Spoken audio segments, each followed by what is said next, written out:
Well, we got a project. This is that surplus Swiss Army hatchet. I really don't like it because I don't like how it's so bulky. How the handle's made. Looks like a full-size axe head. We're going to sharpen this. Not going to really polish it. And we're going to sand this down and see if we can put some stain on it. That Watco Danish oil.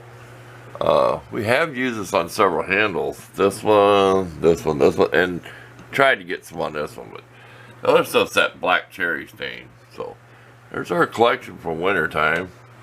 We have them that way because of oil like once a week. So they get a little bit darker and darker. So we just did those yesterday. All three of these. So they're looking better. This one I don't think will take much. There's whatever. I don't know. They put some kind of wood preserve in there because it makes the wood like it's not even real when you grind on it. It's not porous at all like you think. Well, this one might be more promising. We'll take some 80 grit and we'll see how good it sucks up liquid. So here we go. First thing we're going to do is put an edge on it. We're going to use our vise. You'll see how we do that. We'll get our files and put some kind of edge on this thing today. It is so muddy and gross out. It's just muddy enough it'll stick to your shoes. I do not want to chomp around and do anything in the yard. My yard is mowed before it rains, so I'm kind of stuck in here. Got the door up a little bit, got the wood stove fired up, and it is actually 80 degrees on that wall over there. It's about 75 where I'm sitting at, so, and see, now we're ready to cool off. See, we got it kind of toasty in here, but we don't want it chilly in here. We're not going to work in a chilly environment. The sun's trying to shine, so stay tuned. Let's talk more work on this one. Okay, we got this marked 3/8 of an inch back, so we're not going to go back any further than that. So we got the vise tilted. I'm so glad I bought this when I had the money to buy it. You can put this thing any way you want. Swivel it, tilt it up. The ultimate. I'm sitting right here in the chair working. I mean, you can't get it any easier than that. Okay, we're not worried about, don't really touch this edge. Don't try to sharpen it. You're just taking some metal off up to here, getting your little more skinnier, because it's just too blunt. I think you know what I mean if you watch me do this enough times.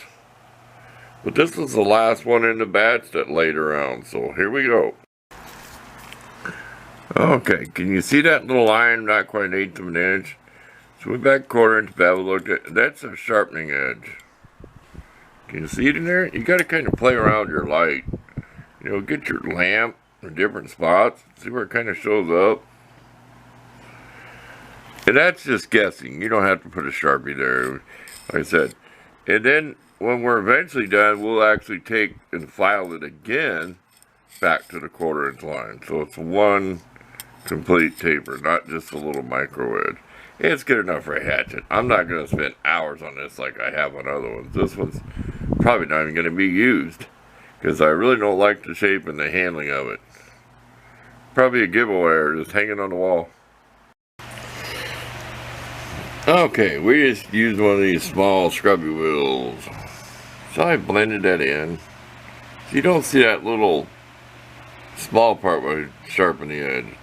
It's still not sharp. We're not done. We're not going to have it super sharp while we're working on it. Now we're going to sand this down and put some oil on it. We're almost done. We'll worry about fine sharpening that someday. I mean, right now you can still chop kindling and split wood with it. It's more of a splitting hatchet than anything because it's so hefty.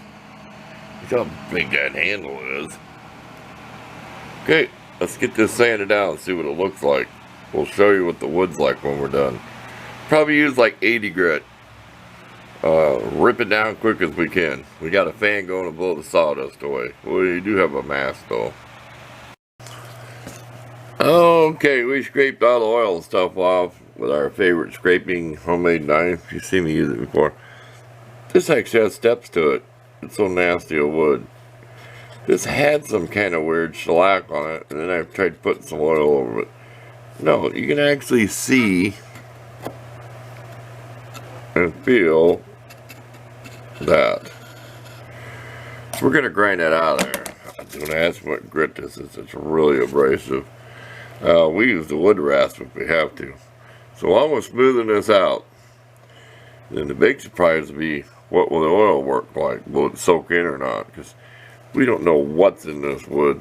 We don't know what oil. I know I probably put a little bit of linseed oil on it. Just to keep it looking better. It doesn't look too bad. I just want the rust off that. Okay, back to work again. Okay, we're all sanded. This is what we used. It's like 150 grit. I don't know what this is at all. Or this. I can't remember. Look for the picture at the end of the sawdust where I took this to smooth this out. So that is a bunch of chunky old wood. Okay, we're gonna oil it, see what happens.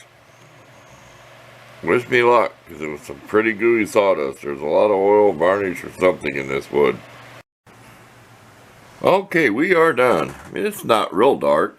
We even redid our tabletop again, and it'll take about a day for that really to dry where it doesn't feel oily and greasy. But that really come out better. That was really nasty how that was all chunky like that. It was like a set of stairs. I said I have at least one picture of that, how much I ground the sawdust. But there you go. Take a couple photos. So we're not worried about this. It's cleaning up. It's going to be used to split wood. It's not any good at cutting wood. It's better at splitting up kindling wood. So thanks for watching. We're out of here.